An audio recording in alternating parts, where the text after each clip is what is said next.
opportunity today to discuss this nice paper. This is not my choice, so this is a interesting paper that I guess David found. Yes, I am not especially knowledgeable about cancer and cancer in seabirds, but I guess very few of us are aware of that kind of topic. So I guess I'll summarize the content of the paper. So it's about expression of cancer genes in common gulls. And so the title is Age-Dependent Expression of Cancer-Related Genes in Long-Lived Seabirds. And it appeared in, or it will appear in Evolutionary Applications, which is a journal that maybe not all seabird biologists know about. So it's a journal that's dealing a lot with evolutionary issues that can have different implications for different things. It's actually not very, I would say, very well known outside of the evolutionary world in some ways, but it has a quite high impact factor, and very interesting things are published in this journal. So I encourage people to look into that. And so the just general presentation, the paper has 6 authors. 2 among them are French, because I tried to understand who's behind this nice work. Jérôme Faure, whom I know well, and who's I guess a new specialist of cancer. Jérôme? Still not really. So who has, well, yeah, been working a lot in the Arctic on seabirds. Mathieu, so Jérôme Faure is based in La Rochelle in the northwest of France, and a well-known seabird biologist. Mathieu Giraudot is based in Montpellier in a research unit close to mine, where people, at least in France, in this group, is from a group that has been over the last, I guess, 10 years, working quite a lot on evolutionary approaches to cancer. So cancer is a big problem for humans.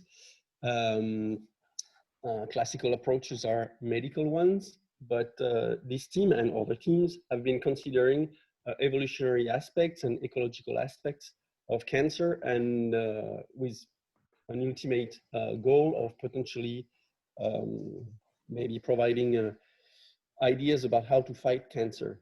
And so what is cancer? Cancer is a disease due to the abnormal proliferation of cells that invade tissues and can lead to the death of individuals. So basically you have some cells that starts to multiply too much and go out of control and can spread in the body. And there are different cells that can do that, and that can lead to cancer that have different consequences and that can kill the host fast or more slowly. And so why working on this topic with seabirds? Well, this is related to the fact that this crazy development of, well, a multiplication of cells may happen at different time of the life of individuals. But what has been seen is that age is a very strong factor affecting the appearance of cancer. And so basically the main idea is that it could be interesting to look at long-lived species, to look at how long-lived species deal with cancer, to try to understand if there's mechanisms that can be identified in some species and others, and to try to understand these mechanisms and how they may have evolved to fight cancer. And as seabirds are especially long-lived, given other characteristics they have, the author of the paper are suggesting that this species could be a especially good model system to address this kind of question. So I'll carry on. And so basically, there's a lot of studies that have been conducted on model species like mice and also on humans directly. But seabirds might be a kind of interesting group of species to consider. And so what the author have done is that they have used common gulls as a long-lived seabird to address these age-related issues. And what they've been looking at is the pattern of expression of cancer-related genes. And so they have done a transcriptome analysis and using a database of ortholog genes of human cancer genes. So they have basically studied the expression of some specific genes in young common gulls and in older common gulls. And these genes are ortholog genes, which means that they are genes common to different species. They are known, some of them are known in humans, and you can find them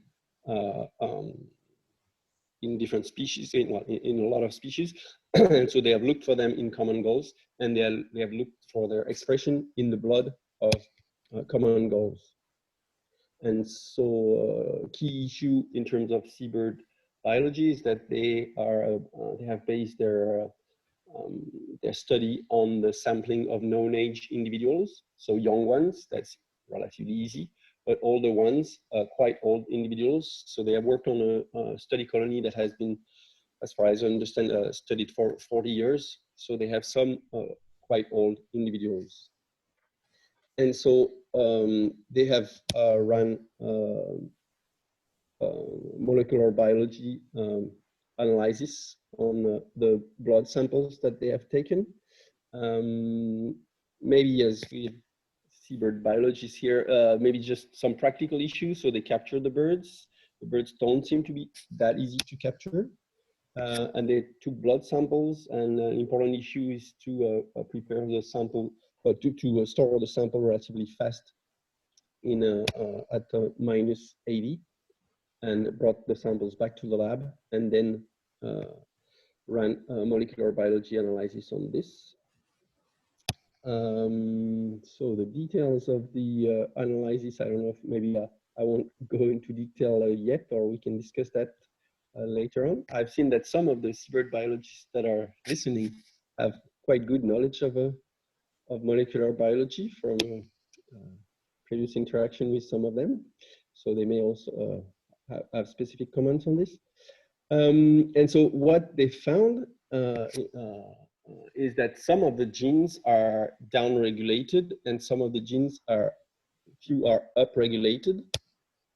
And from this, they suggest that these genes may be, so maybe they're downregulated so that they don't lead to early cancer in the species, and some of them are upregulated potentially because of age, and that could be a potential problem for the species. And so so they looked at a lot of genes that are that they looked at whether those genes were overexpressed or down expressed. So about like more than 200 genes. And among those, they specifically looked at those that are known to be linked with cancer in humans. And so they identified 11 genes that could be linked to cancer that were differently expressed in young and old common gulls. And so basically by this, they suggest that this species could be interesting species to carry on studies on this. And that opens perspectives, well, different types of perspectives that we can discuss, I guess. So this is a summary of the content of the paper. I guess we can discuss different things on this, and I'd be happy, and I guess the author will be happy to answer questions. I guess well, one question is that common gull is a species relatively long-lived compared to other bird species, but they're other seabirds that are much more long-lived. And so we may wonder whether this kind of study would be even more interesting to conduct in a very, very long-lived species, such as albatrosses. So that's one perspective that the study is opening.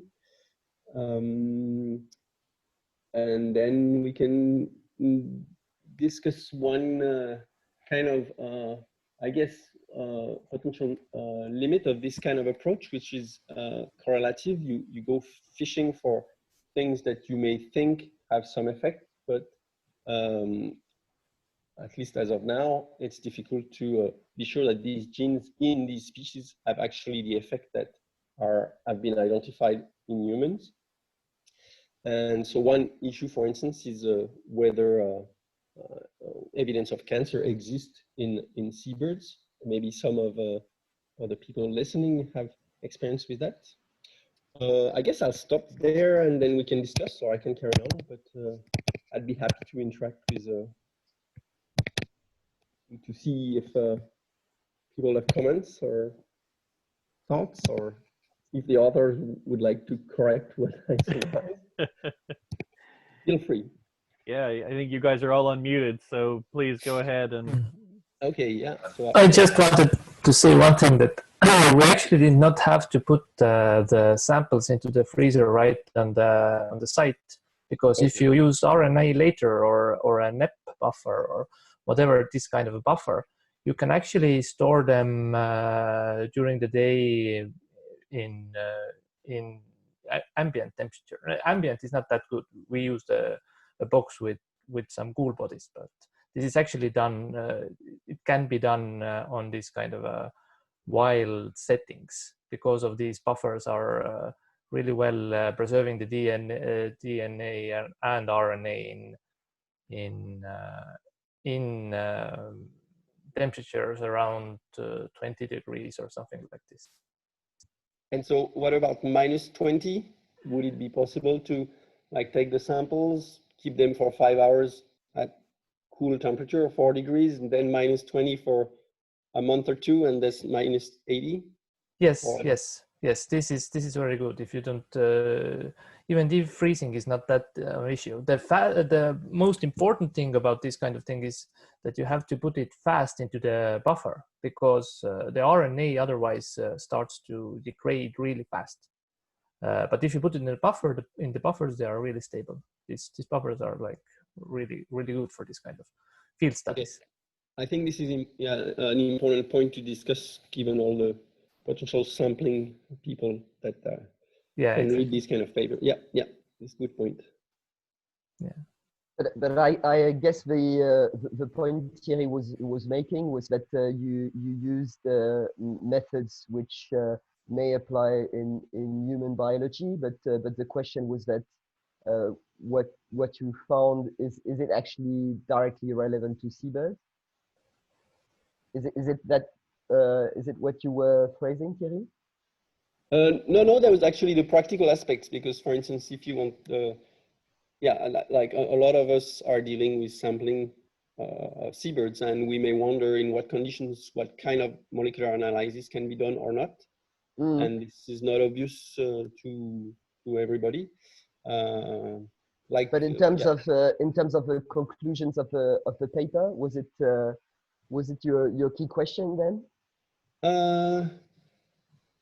Well, I have several questions. One is whether cancer is observed in seabirds, and whether the genes that have been detected may actually be involved in really the mechanism of cancer down regulation in seabirds, which is difficult to infer from the correlative approach, but this doesn't remove. I can try to answer these questions. So, of course, we would love to have a database of seabird cancer-related genes and about the genes that are upregulated in gulls with different types of cancer, but this kind of data is just not available at all. So we have a few studies in other gull species showing that they do develop cancer, for example, lymphomas.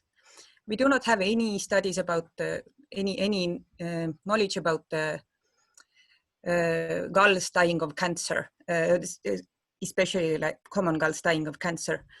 You can imagine what the reason behind this is. It's really difficult to diagnose cancer in wild animals,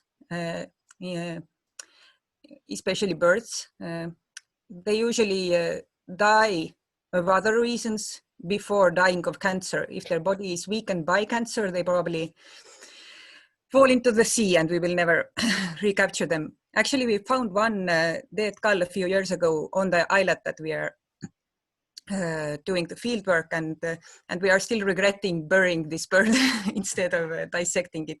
So yeah, if you do manage to find the dead common gull, then the next step would be to take it to someone who knows how to dissect the common gull and diagnose cancer in it, which is again quite a difficult task, because cancer might look really different in different species. So what we wanted to do with this study was to just get the seabird people like you thinking about this, like how can we diagnose cancer in seabirds? How can we find the causes of death in seabirds? Because in our common gulls, we know that they get weaker before they die, because their reproductive success drops on the penultimate year of life. So they do die because of something happening in the old age with their physiology. So it's not just like a random predation or accidents happening during the migration, for example. As for using human orthologs, we didn't have anything better to use. I know it's a weak point of the study, and this we have also acknowledged in the paper.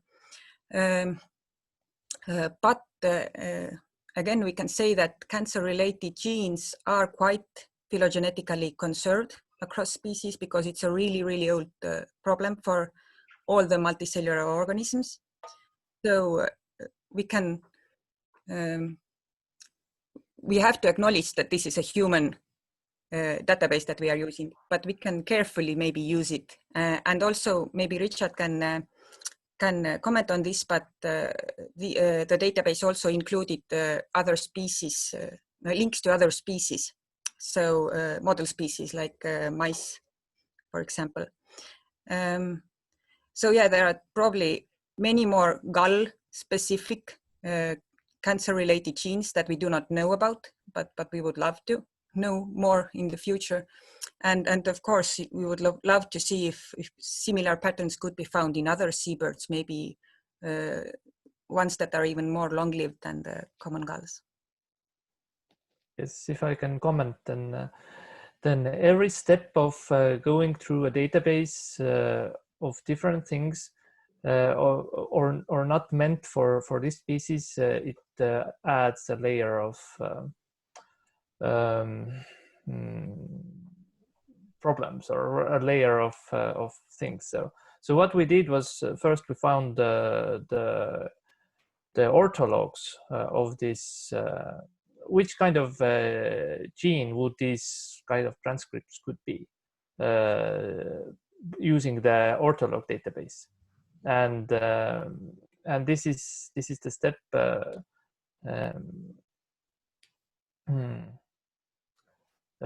can be like thought differently or done differently. All of the steps could be done a little differently, but then we compare this with the human cancer gene database, because there is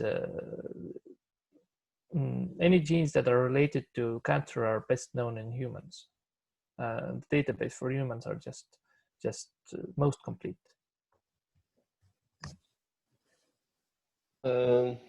May I comment on about these additional elements? So regarding necropsies and cause of death, in general, it is true that very seldomly necropsies are conducted in the field by trained people.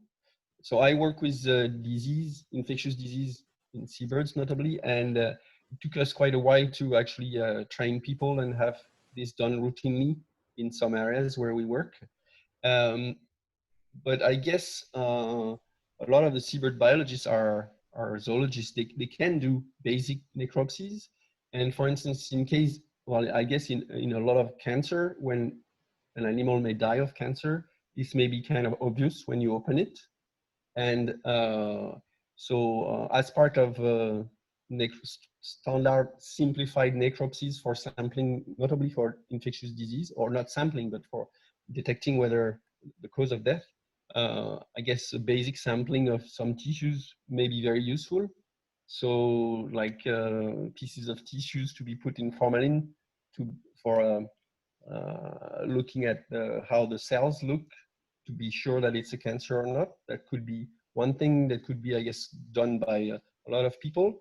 And then in parallel, of course, you may be interested by the molecular aspects, putting in RNA later or other buffers. But I guess this can be something practically, I guess, by some teams can suggest how to do that practically in the field. And actually, so we have been now conducting quite a lot of necropsies on albatrosses affected by infectious disease in subantarctica. And while running these necropsies, we actually ended up with one cancer in a wild species, but this was a fur seal, so this was not a seabird. But clearly the individual had died of that at 1 year old, which is quite impressive because as we discussed before, it's an age-related thing. So for now, we have not done that much with that, but this is so this can happen. We have seen it. But so it's just to make the point that necropsy and sampling can be done relatively easily by some people who are already trained as biologists. And in some places where people handle a lot of birds regularly over the years, so it may be good for some people listening that if they're interested in the topic, to contact well, some of the teams that can give suggestions about that. One thing I would like to stress is that I really like the comparative approach that you have basically done, is that you are looking at things in common goals and comparing that with other species, so humans and other species. And this is the sort of things we have been doing with more immunology kind of approach. And again, it's linked with the fact that the birds are very long-lived, the seabirds are very long-lived, and that they may have evolved different, in our case, different immunological characteristics. And I think this comparative approach can be very rewarding, and it's nice to see it done. But I guess with the molecular approach, you can do like focus on cancer gene, but at the same time, you could also look at immunology genes and other genes. And so it's very, very powerful, but I guess in some ways you get lost in all the things you can do. But still, it's interesting, and it's very important to have predictions and to have good thought about the sets of genes that you're considering. So we have some thought about immunology genes, and we are actually looking into finding people who could really look at that efficiently. So we could discuss that if you're interested. And what else? Yes, cancer can be linked with environmental effects. So a question for the author, do you think, and I guess some interaction between genes and the environment. So do you think there are some environments in which populations of seabirds could be especially interesting to look at in relation to cancer, like near places where there's big problem with nuclear power plants? Or so Mathieu, do you want to comment on this one? Yeah, if I just want to come back to one of Thierry's point about the methodology. One aspect that is quite difficult to diagnose cancer in wild animal is that you need to collect tissue on a fresh animal. So the animal that you are on which you are doing the necropsy need to have died really recently, and you cannot freeze it before. So it has to be really fresh. So you cannot like find a dead bird, freeze it in your freezer for like a few days and then do all the necropsy in one day. You cannot do that. So you need to collect really a fresh animal, collect fresh tissue, keep it in a formaldehyde, and then you need to run some histological analysis to be sure that it's really a cancer. And I think what we are trying to do is make people think about cancer differently. So people think about cancer like terminal stages of cancer, like a really advanced cancer will kill the animal. But cancer is like a continuum. We start really early in life with the first lesion, precancerous lesion, and then this cancer progress during life. So if you actually run some histological analysis on 100 girls, you might find like a really small lesion. So first stages of cancer in a lot of them. But we say that the prevalence of cancer is not really high only because we are considering only the late stages of cancer. So when you say that you found only one case of cancer when you were doing your necropsy, maybe if you have collected a lot of tissue on all the individuals that you have doing necropsy on, and you would have done a lot of histological analysis on this tissue, you would have found a lot more cancer cases. And so just to, sorry, we have collected a lot, but I guess, yes, this is an important point, and you can have cancer from the liver, from the bone marrow, from everywhere. So it's a lot of analysis to do. Yeah. And so, so we have access to some databases on cancer prevalences for animal in zoo. So we have actually prevalences for a lot of species in zoo. And I have access also to a database on wild animals. Actually, two databases, one from ONCFS. So it's going to speak more to French people, but that's actually the wildlife service. And so most of the wildlife services in different countries are interested to collect fresh animal and to run necropsy on them. And so we have access to the database from the French Wildlife Services, which is ONCFS, and we have access also to the database from Canada. So from the Canadian databases, we have the result of necropsy on 54,000 individuals, and among them there is some seabirds, and even in the zoo database we have some seabirds. And actually, in this database there is some cases of cancer in seabirds. So the prevalence are not that bad actually in seabird. So which makes me think that it's actually a good model to study cancer and cancer defenses. What kind of cancer do you is the most prevalent in seabird? I don't know. I would have to dig into it. It's yeah. So this database are just like giant. So yeah. Yeah. I think we should probably open up. I think we should probably open it up to questions from the audience, in case there's any burning ones out there. I haven't seen anybody raising their hands yet, but if you do have a question, please go ahead and raise your hand. And in the meantime, while we wait for that, I do have one quick question, which is, I mean, obviously this is kind of a new area of research. It's quite, and it's totally fascinating to see.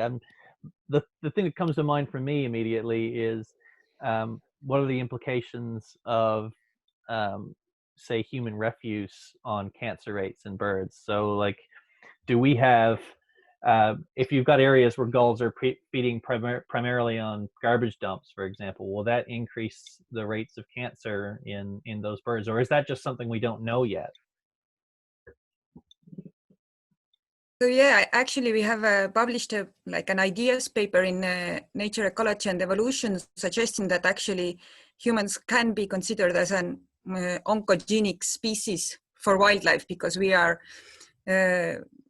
changing the environment, so it might cause cancer in wildlife, because we know that in humans a lot of factors that are related to cancer are related to the changes in the environment, like air pollution, or the food that we eat, or the longer lifespans that we have because of this changed environment. And this is all true for wild animals living in close contact with humans, for example, in the urban environment, and also in yeah,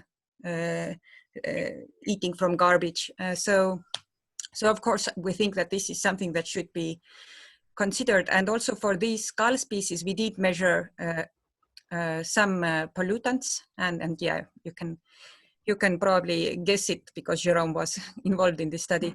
But for the cancer-related species and for the pollutants that we measured from gulls, we did not find any links. I think mainly we tested for mercury. But there are of course many pollutants that are more directly linked to cancer than mercury, mainly organic pollutants. Yeah, so there is quite a lot of work to do in this field. Actually, the first really big study on cancer in wildlife was on beluga in Canada. All right. And in this study, they found a clear association between cancer prevalence in beluga and pollution. And actually, after this study, they tried to reduce the level of pollutant, and the level of cancer decreased a lot. Really cool. Yeah, I mean, that's like I said, that's sort of the first thing that comes to mind when you look at these sorts of things, at least in a conservation perspective, and what it means with regards to, you know, economic growth and human encroachment into wildlife areas. David, do you have any questions you'd like to spit out before we move on to the next paper?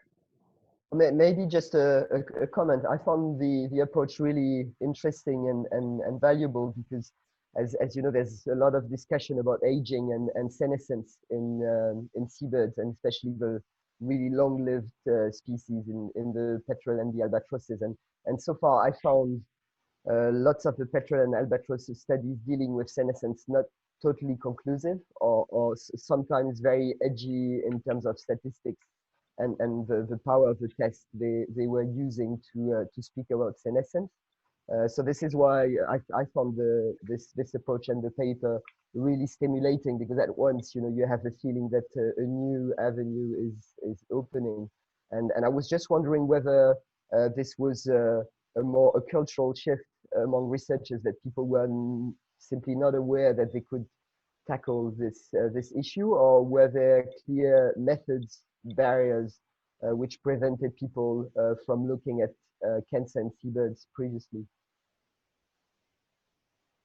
So I guess there are still a lot of unsolved issues in this paper, as also was brought out before. So yeah, we have tried to look at the senescence in common gulls for quite a few years now already, and published quite a few papers. But as Richard said, if you go into this trying to interpret the transcriptome results, there are so many layers of noise that you have to overcome. There are so many links still in the databases. But if we do not start from somewhere, then these databases will never be built. So yeah, it's really something that I think should, like, maybe it's also a lot of like statistical issues, a lot of maybe some programming approach is needed, and maybe this. Probably people know already how to do these things, but they have not specifically applied these skills to study wildlife gene expression and all the huge amount of data and the knowledge that is available there. It's just maybe it's too big thing to start doing in the beginning, but yeah, it has to be started somewhere. And the methods are relatively heavy because you could not process many samples.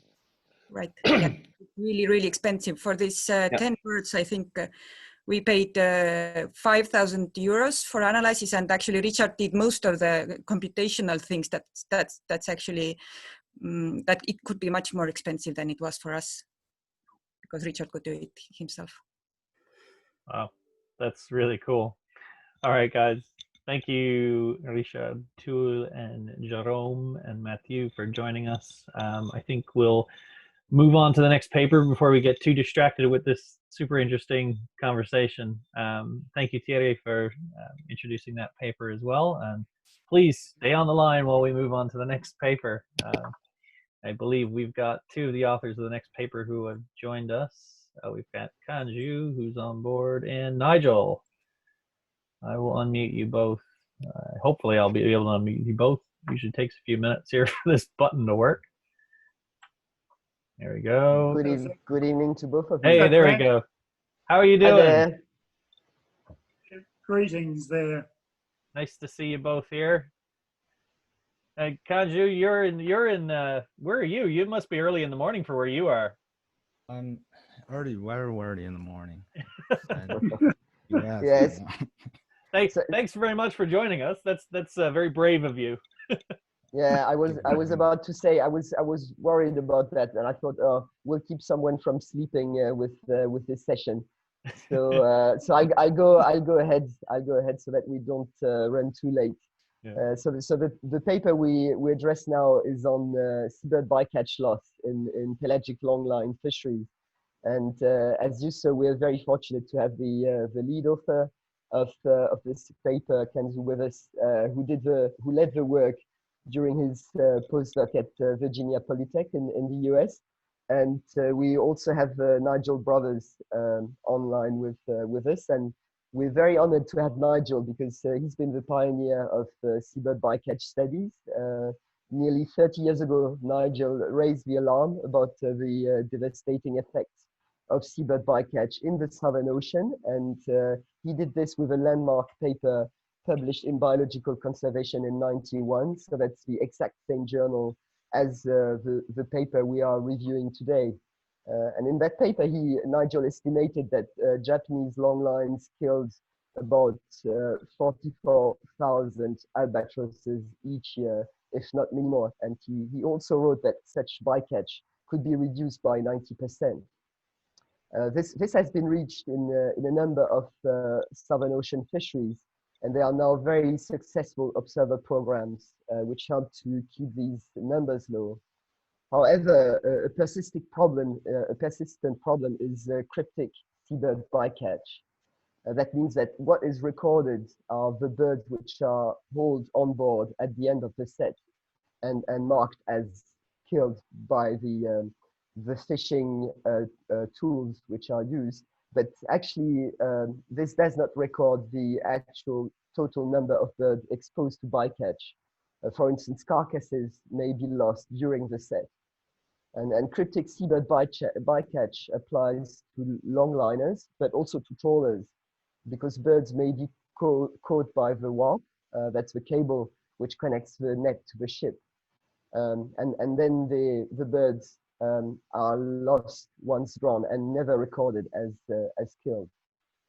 When they survive this event on the trawlers, the birds often come back to the colony with a big black mark across their bellies made by the grease of the cable. I've seen this regularly in Cape Kenneth. So estimating cryptic seabird bycatch is essential, and you have to overcome this psychological barrier that there's no information. Actually, there is some, and for instance, the many hours Nigel Brothers spent watching seabirds at the back of pelagic longliners between 1988 and 2003, and notably to record the birds which were getting caught without being recorded as such. And on the basis of these observations, Nixu and colleagues used Bayesian modeling techniques to estimate seabird bycatch loss. And these techniques, as you know, are ideal to try and guesstimate the unknown. And they did this whilst taking into account that seabird bycatch will depend on at-sea conditions and on the behavior of the different seabird species, notably how they compete for each other for food. In the study, they did this for 22 seabird species, mainly albatrosses and petrels. And the scary conclusion is that median loss rate of bycatch can be 50% or more. In gray petrels, great wing petrels, and white-chin petrels, it was even more than 70%. So with this study, the authors point to serious underestimation of bycatch rates in the fisheries they examined in the Indian Ocean, the Coral Sea, the Southern Ocean, and the Central Pacific.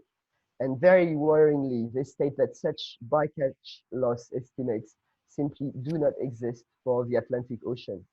And this points to urgent research needs in this region. So if you're looking for a PhD topic, that's one key issue you could address. So thanks a lot for this contribution, which I think is really timely and will be helpful to many people. And while reading it, I thought, wow, you know, we're missing a big part of the actual bycatch, and this is for actually fisheries which are being followed by observers. So what is going on actually with all the pirate fisheries, which potentially catch even more seabirds? I wonder whether Nigel could comment on this.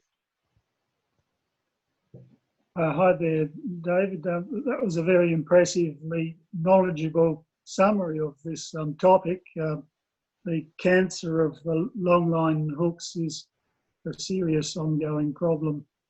And the one you mentioned just now about the unmeasured bycatch in pirate fisheries, for example, but not just pirate fisheries, even in the regulated fisheries, those that are catching a significant proportion of the global seabird catch each year, only have on average about 10% observer coverage, and those observers are generally only tasked with observing what comes aboard dead fish, and it might be a bird.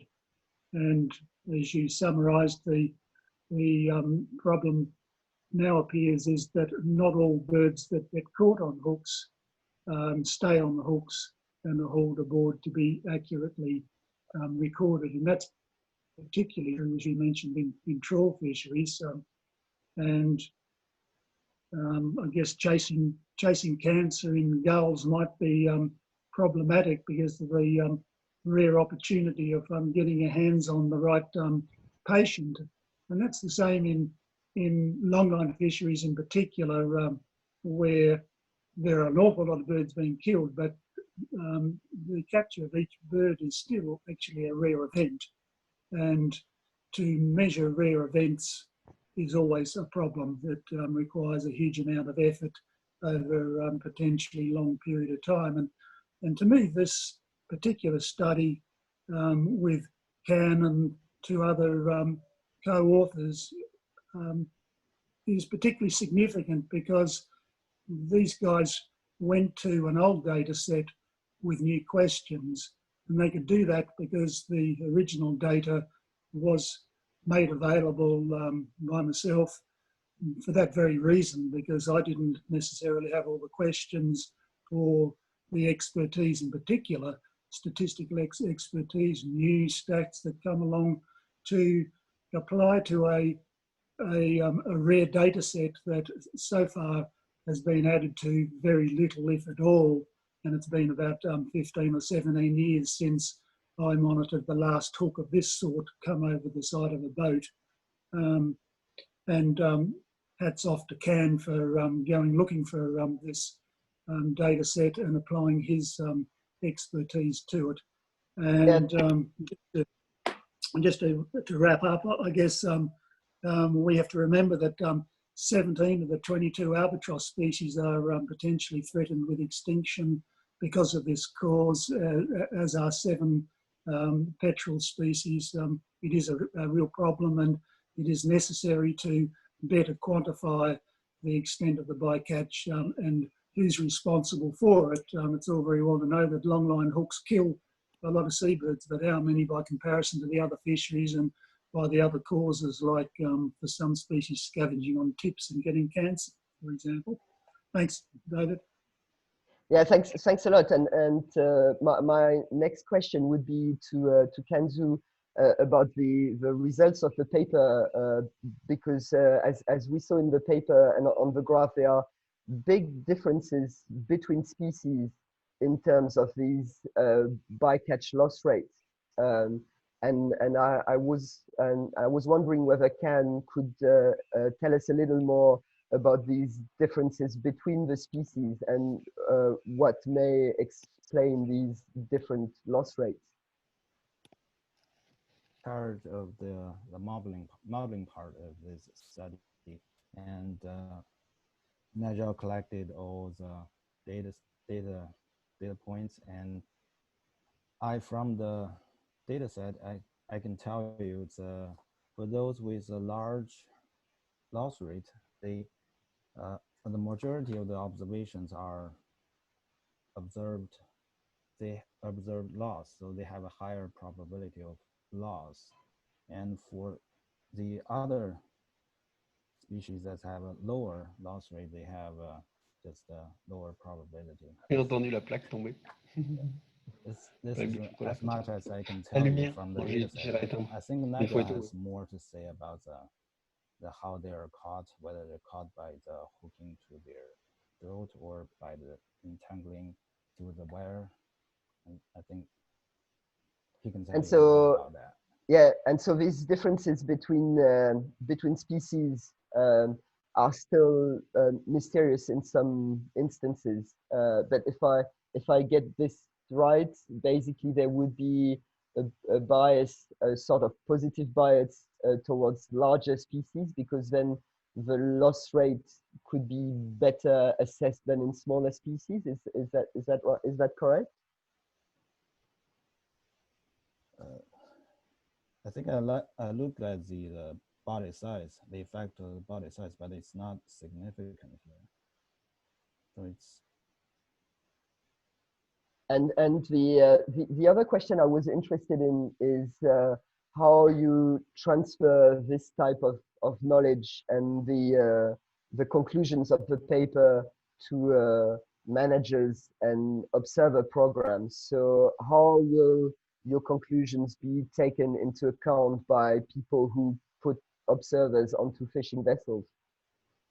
Yes, so the traditional observers on the fishing boats, they only observe the later half of the bycatch, so those loss cannot be observed by them.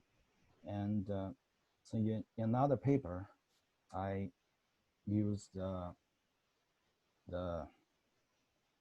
results from the Nigel's observations and also the traditional observer data to infer the total amount of bycatch from the fishery. So yeah, and yes, I forgot to mention this, that actually this is not a one-only paper. You produced a series of really interesting papers on this topic. So I encourage everyone to look also at your other papers. And my last question before I hand over to Grant and the audience would be, generally speaking, has the situation really improved a lot since Nigel Brothers starting working on the issue? Are there areas with really significant progresses? I guess this must be the case for some of the Southern Ocean, and other areas where it has been still really bad or even worse. So go ahead.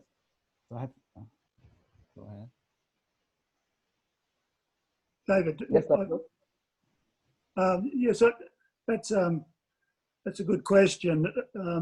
As frustrating as it might be in terms of the progress that hasn't been made over the past 30 years, there are examples in international fisheries, and a good example is the Camellar fishery, the one in the southern oceans that targets Patagonian toothfish.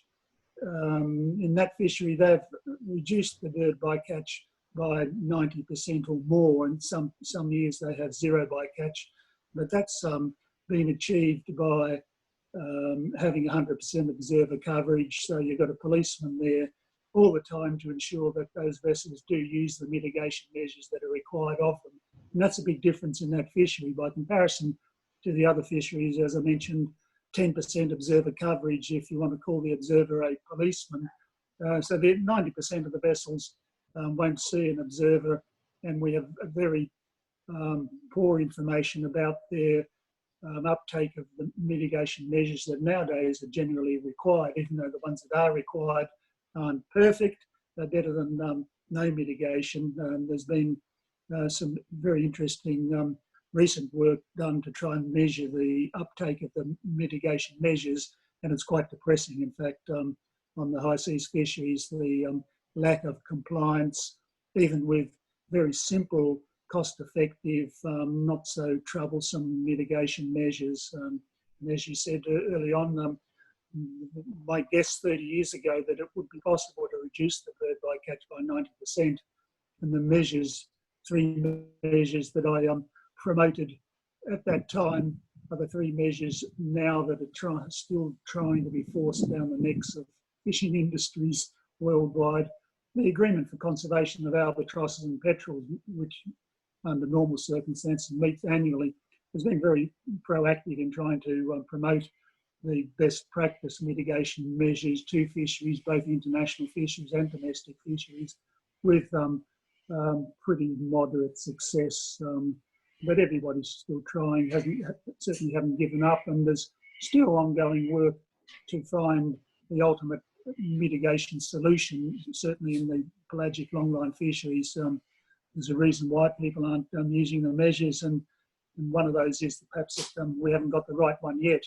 But I don't see many opportunities for anything particularly startlingly different than what's already there, and it's a matter of people biting the bullet and using the measures. But you asked Ken about maybe the difference in the mortality of the different species, which is important. And for example, grey petrels, their loss rate might be in excess of 70%, and I think that might be just the fact that those smaller species could be hooked less securely because they are unable to swallow the large baits that are on large hooks, by comparison to an albatross that can, if the pressure's on and one albatross chases another, which is the worst combination, the pressure on from one individual on another, they make mistakes and they get caught, and they can do because they've got a big bill and they've got a big gape. But those smaller birds treat the baits and the hooks a little bit more delicately, and might only get lightly hooked, and therefore are more easily dragged off the hook when the gear's being pulled back aboard, or maybe inadvertently escape before they're pulled under and drowned. So I think that's what's going on, David. Okay, yeah, very interesting. Grant, do you have any question? Yeah, actually, I've got a couple of little ones. So, these data that were collected here, obviously, this is stuff that was collected historically. I'll say historically, and not to age you or anything, Nigel. But obviously the oceans have changed so drastically in the last, say, 20 years. It sort of leads us to believe that the requirements for some of these species have changed. They're having to forage. Some birds are having to forage further to find food. Is there any evidence that since you've done this work, or since you did those work, that potentially the bycatch rates for different species will have changed since then because they're having to forage in different places, or they're having to look for different sources of food than what they did historically? Or do you think that what you've done is representative of the current situation? That's a complicated question, Grant. But I agree with you that the ocean conditions may be changing and the behaviour of the birds changing as well, and that change will flow through to the distribution and amount of fishing effort. And it's the amount of fishing effort and its overlap with the at-sea distribution of seabirds that is the issue. And keeping track of the dynamics of that is really difficult. And in some quarters, there have been calls for prohibited fishing areas where you have, large predictable abundance of seabirds, for example, around the bottom of Cape Town there. We've got a lot of foreign fishing vessel activity. The ocean conditions there are what's driving the whole system, the food abundance. And those probably are fixed places, but elsewhere with, say, southern bluefin tuna, there's some evidence that the distribution of that species is changing as water temperatures shift, and that's going to flow through to a change in the location of fishing effort and the intensity of overlap with seabirds. And it's going to be a hard one to keep on top of. the fisheries managers are happy to argue lack of data to make changes, and if you need to be updating with this sort of data to keep ahead of the changes that are required, it's a lost cause. So you have to find better strategies to ensure that the fisheries management is applied and appropriately applied. Mm-hmm. Yeah, that's true. It's an incredibly complicated situation, and when you've got that many species you're trying to track, it gets even more complicated. I guess that's kind of the advantage of these Bayesian techniques, and maybe Con, you can talk about this a little bit. Are there ways of integrating that kind of environmental variability and change into these models in the future that would allow us to make some sort of estimate on the impacts of environment on bycatch loss? The value of this data set is very huge data set. It has like 15 years of collecting the observation of seabirds' interaction with the fishery and carcass retrievals. So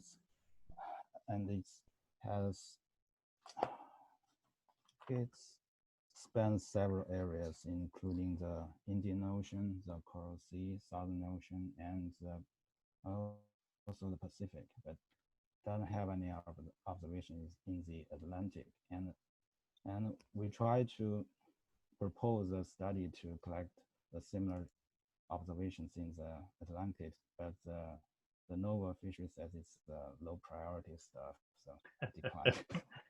And always tends to be that way, doesn't it? Yeah. Oh, very good. Yeah. So thanks for that. I think what we'll do is we'll open up the questions from the audience, and I haven't seen anybody raising their hands immediately or anybody waving at the screen desperately. If anybody has any questions, please use the raise your hand option. You can also type.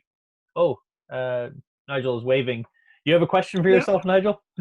No, I haven't got a question, but I thought I'd grab the opportunity before it disappears to thank you and David for the invitation, but also to thank you for the opportunity for me to meet my co-author Can for the first time. That was great. Thanks.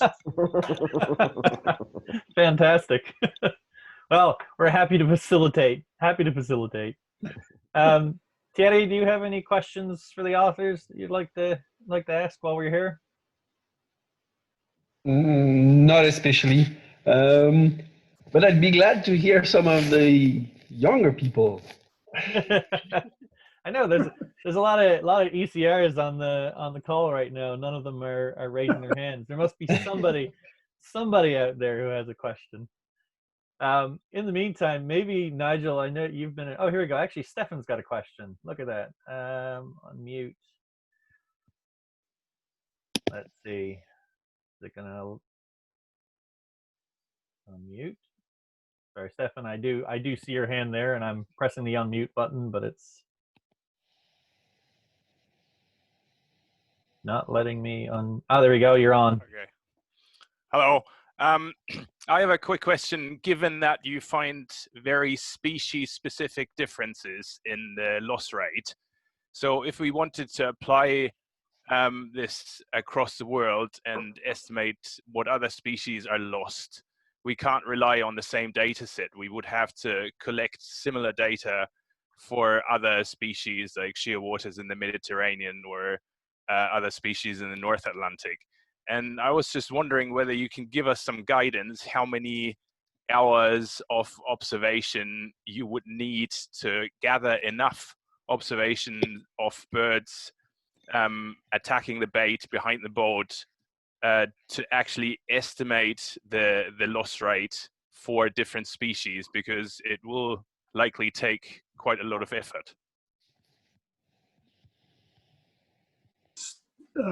Stefan, perhaps I could try and answer your question, or several questions. Can you hear me? Hello, Stefan. Yeah, I can hear you. Oh, sorry. it's an interesting question. Hopefully, CAN will play with those numbers in the future to try and give those that are keen some idea of the sample sizes required. That's going to depend on which fishery you're referring to and the magnitude of the bird bycatch problem in it, and will also be dependent on which particular type of fishing gear you're referring to.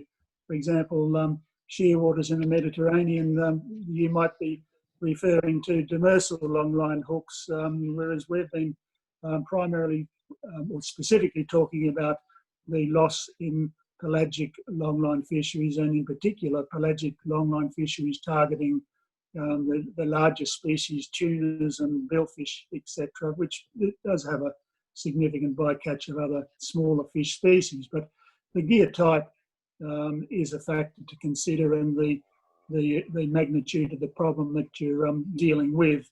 But to come up with these numbers that CAN's been playing with entailed on a daily basis monitoring 100% of the gear that's set, which takes 5 hours each day, and monitoring a reasonable, hopefully 100% of each haul as well, which isn't possible in all fisheries because a haul can last for 12 or 14 or 16 hours. But through most of the data set that we're talking about, it entailed that amount of work every day to come up with these numbers that some would still argue aren't tight enough to be applied as a correction factor, and not a correction factor that's applicable to all fisheries or all areas where fisheries occur. As you've heard, there's no data of this sort from the Atlantic Ocean, even though I've collected it for demersal fisheries in sectors of the Atlantic Ocean, no pelagic fisheries data from that sector. And as Ken's shown, the loss rate can be species specific, and there's a lack of data certainly across most of the northern hemisphere, and therefore for a whole suite of different species that are bycaught and need to be, I guess, assessed anew. So, Stefan, there's a big job ahead of you there, lad.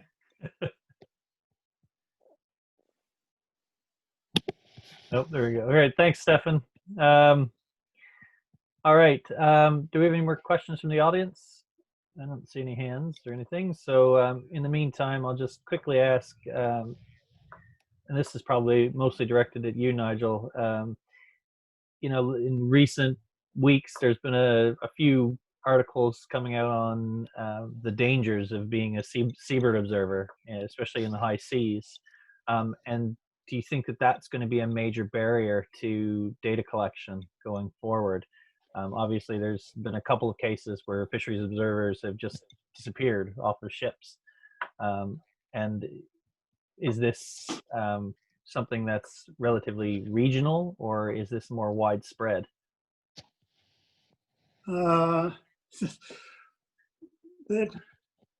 it is a potential hazard for observers because there's a huge variety of vessel quality that we're talking about, and generally observers will only be deployed on vessels that have a reasonable chance of caring for the observer to a certain standard and returning that person to port safely. But having said that, I myself have not come back from one trip on the ship that I left on, and it does happen, and it will continue to happen. But at the present time, with the pandemic, I know that most observer programs have gone into suspension, so we end up with no fisheries monitoring, and that's a problem. And I don't know how long that's going to continue to be a problem, and that extends to some of the high sea surveillance activity that is directed at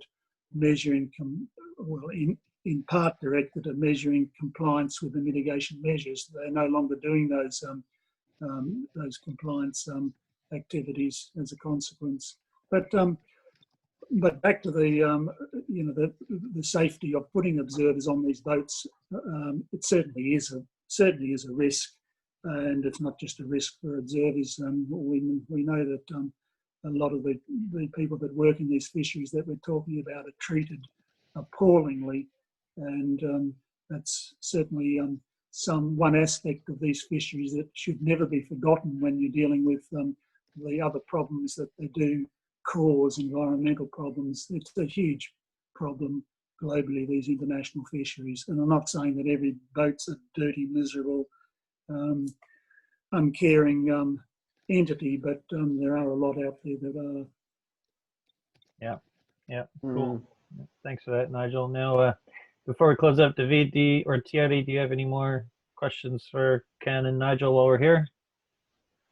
No, I just wanted to thank both of them, especially Ken, for staying awake and joining us. That was very brave, and I was very, very happy to talk to both of them, and also contributors to the first paper. So thanks to everyone. Yep. And Thierry? Well, thank to you and to David and to everyone. It's very, very nice opportunities for people to interact. And I don't know if Grant and David, but people are emailing in the background to each other. So it's quite nice.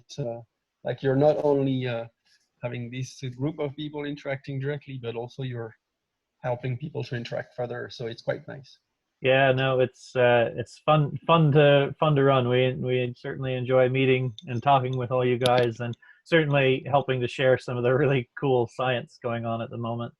Nigel and Ken, thank you very much for joining us. Before we sign off, I just want to acknowledge something. For those of you who are on Twitter, you might be aware of the fact that this is Black Seabird or Black Birder Week on Twitter. To acknowledge some of our colleagues from ethnically diverse backgrounds.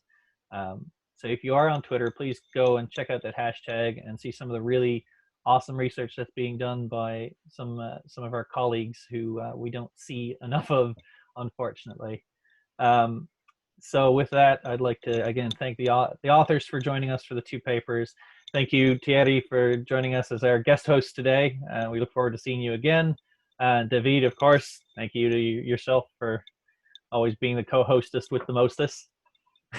And we'll see you guys hopefully next week, if not next week, the week after. Next week we'll be back to 1600 GMT next Wednesday. So and we'll have a couple of new papers for you. So with that, stay safe, stay inside, clean your hands, take care of yourselves, and give yourselves all a high five. I think everyone deserves it. See you guys. Bye, everyone. Bye. Bye-bye.